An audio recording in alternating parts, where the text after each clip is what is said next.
Y'all, we need to talk about what life is really like after undergrad, because why do I low-key hate it here?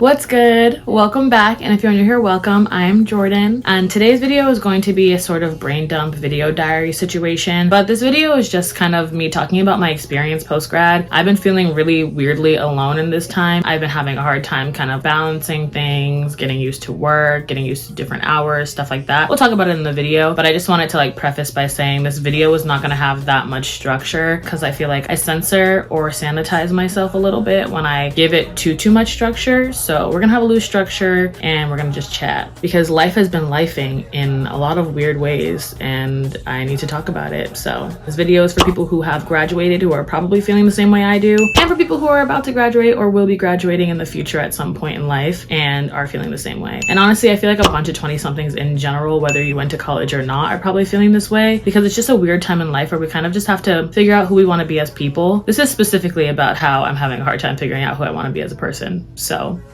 let's get into it. All right, so first up is starting a new job and kind of getting used to the new job. Honestly, the job itself wasn't the thing that I needed to get used to. And I do spend time just kind of talking with kids and figuring out how they're feeling, what they're thinking, and finding ways to make their experience less traumatic because it's in an emergency department, but they're there for behavioral health or mental health related reasons. And I really do love it. It's meaningful to me, and there are some sad cases, but it's good work. It feels good to me. Also, I didn't realize that I could be so irritated by another person in my life until I started this job. I've had other retail jobs where I've been yeah, I have one annoying coworker, I have this person that I kind of avoid, whatever, and it's been fine. But for some reason, this person specifically, and maybe it's just because this position's already very high stress, this dude gets me so annoyed every single shift. And I'm probably gonna talk about that in another video also. I'm not gonna use names or anything, but we might need to hash it out because I came home and ranted to my mom for an hour last night. But oh my God, I didn't expect to be this irked by another grown-up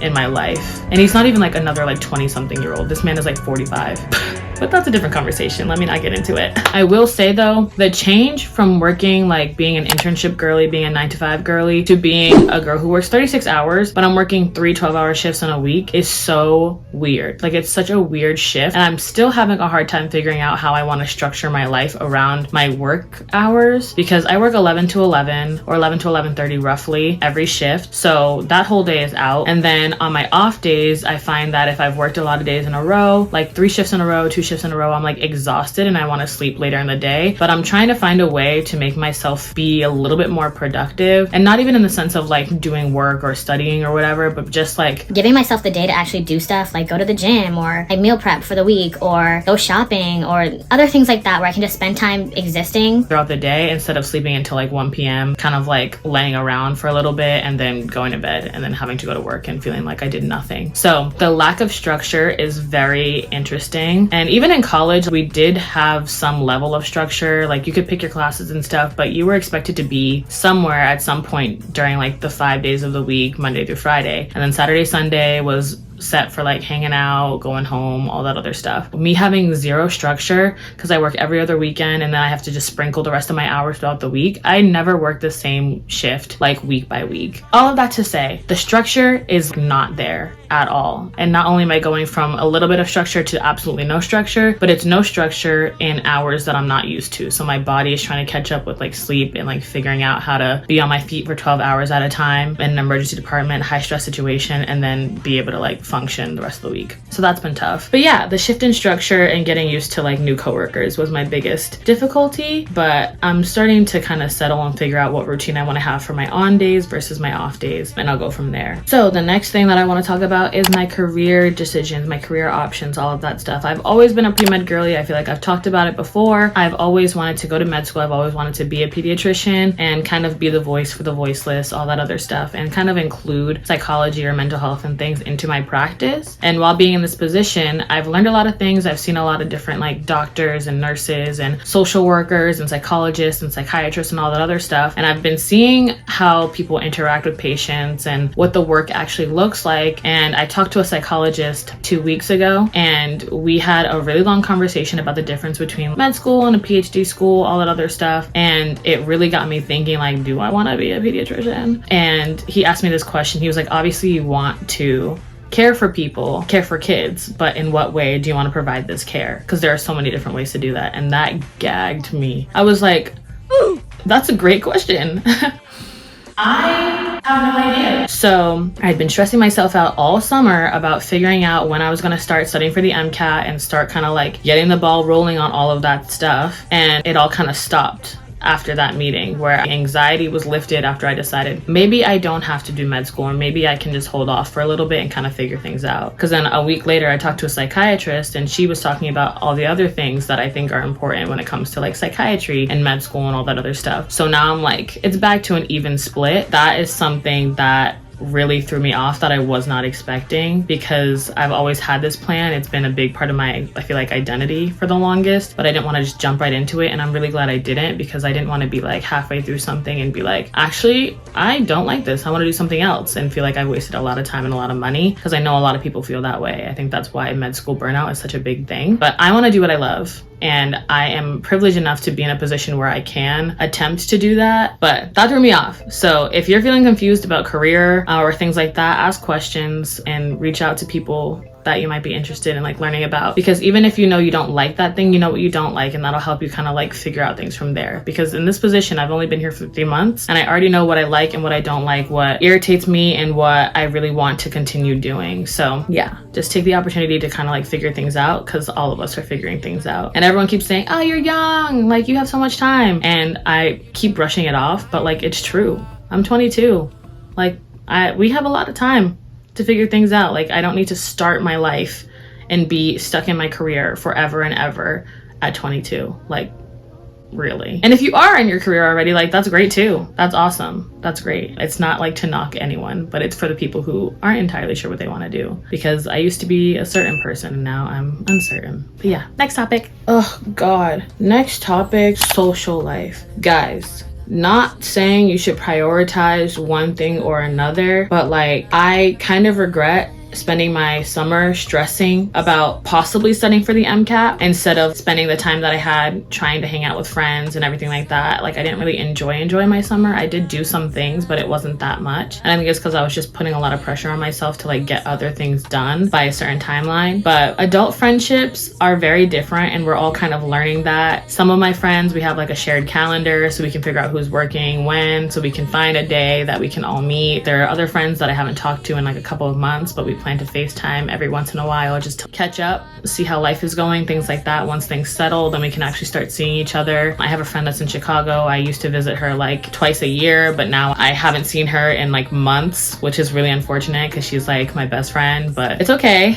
I'm kind of just figuring out a way to like settle and find a way to balance my personal life, my social life, and my work life now. I was having a really hard time not being exhausted and then feeling bad for sleeping, or feeling bad for wanting to rest and take the time that I have that's free to kind of just like recharge so I can get back into the work vibe. I think I'm less so sleeping just to go to work now, but one of the biggest things that I really appreciate is that my friends would still continue to reach out, and they were also very understanding about me needing more time to settle and things like that, because now that I'm in a much better place where I feel like I'm a little bit settled, I'm still like tired sometimes, but I reach out now and I'm like, let's hang out. When are we hanging out? I'm free these days. Pick a day, let's do something, because they gave me the space to kind of figure my thing out. So if you have friends that aren't giving you that space or are having issues with you needing to take space to kind of figure yourself out, those aren't your real friends, and they're not going to last through adulthood, because I feel like that's what it's going to be like for a while. Like my mom has her best friend who's in California. They see each other like once, maybe twice a year, but they're still besties because they find other ways to make it work around their entire lives. This is just kind of like a stepping stone, a learning point to figure out who is actually my friend and who isn't. So I think you should just keep that in mind. That's something that I kind of had to figure out in the time that I was going through this, but I will say I had a little bit of a taste of it when I was going through a little bit of a depressive episode at some point when I was at school, and I wasn't really reaching out to people. I wasn't eating. I wasn't doing a lot of things, but the people who stuck by me and who didn't blame me for not reaching out, and who didn't blame me for not thinking of them immediately when I was having my own issues, and stood by me and were there to welcome me back with open arms, are exactly the kind of friends that you should be keeping through adulthood, not the ones who feel some type of way because you didn't reach out as soon as you were feeling better. Yeah, so I don't know. that was a little bit of a tangent, but social life has been difficult, but I'm feeling like I'm coming back into it. You just gotta let yourself settle a little bit and not be hard on yourself and have good friends. Really, that was the biggest part of it, to have good friends. So love you guys. All right, and I've talked about this in every single kind of section, but sleep and discipline have been so difficult for me. And for those of you that don't know, I have ADHD, so having like pretty intense structure is like really helpful for me, and I don't have that at all now. So I have a hard time figuring out like what my sleep schedule to be, when I should wake up, things like that. And I've been finding that recently, even now, I'm still waking up like at the last possible minute, snoozing 10 times, doing whatever I can, and then I'm just getting up, throwing on my clothes and going out. And then on my off days, I do similar stuff where I don't like start the day until like the middle of the afternoon. And I'm giving myself like grace for that, because this is an exhausting job and all of that, but I do want to be more productive. And I think that I can do that by waking up earlier, waking up at the same time every day or something like that, doing what I need to do, and then taking a nap. On my off days, I can just take a nap at some point. And then for the days that I'm working, just getting up a little bit earlier, so I'm not just rushing to throw on my clothes and get out the door, but like I can grab breakfast, I can make a coffee, things like that, to just help me like have a less anxious start to my day. And so I'm having a hard time kind of figuring out how I want to force myself into a more disciplined lifestyle. But I'm not gonna lie, I've been using ChatGPT to help me kind of like organize everything in terms of like routines and just structure in general, because I have a lot of ideas, but I'm not exactly sure how to like compile them into something that's like comprehensive. So thank you, ChatGPT.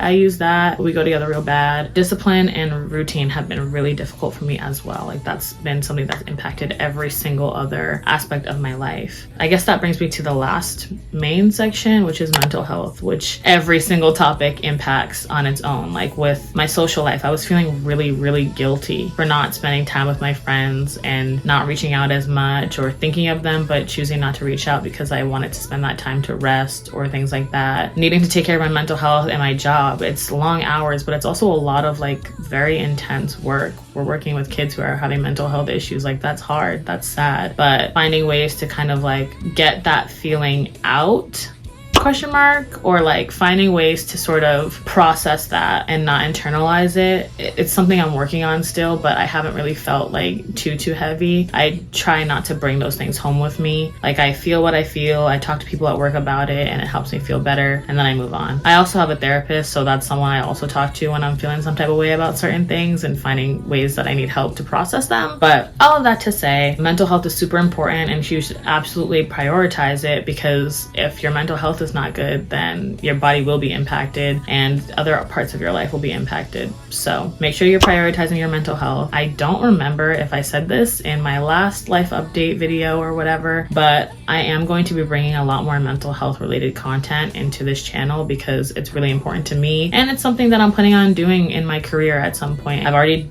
got a psychology degree, I got my pre-med stuff, I'm working at a hospital for behavioral and mental health related reasons, so I have a little bit of authority on it, but I also have gone through my own stuff, and so I'm really open to like creating a conversation in a community with my channel when it comes to things about mental health and about growth and about being a 20-something who's just figuring it out, you know? So that's kind of it. I know that was a lot of talking. I'm exhausted, but also I feel kind of lighter now for getting that all out. I hope that you guys who are going through similar things or who are feeling similar things, share what you're feeling in the comments, because I'm sure we're all feeling the same thing. You're not alone, and we can be proof that you're not alone by, I don't know, relating to the things in this video, but also relating to the people in the comments. So maybe you can throw in your biggest high and your biggest low. Maybe not low, like your biggest positive, and then like one of your struggles that you've been having since you graduated. Even like a piece of advice or something like that. Throw it in the comments, because I would love to read them and I would love to connect. So that's all I have for today. I will be around with a bunch of different types of videos soon, very soon, especially since I'm finally getting on my routine and getting on my discipline grind. But yeah,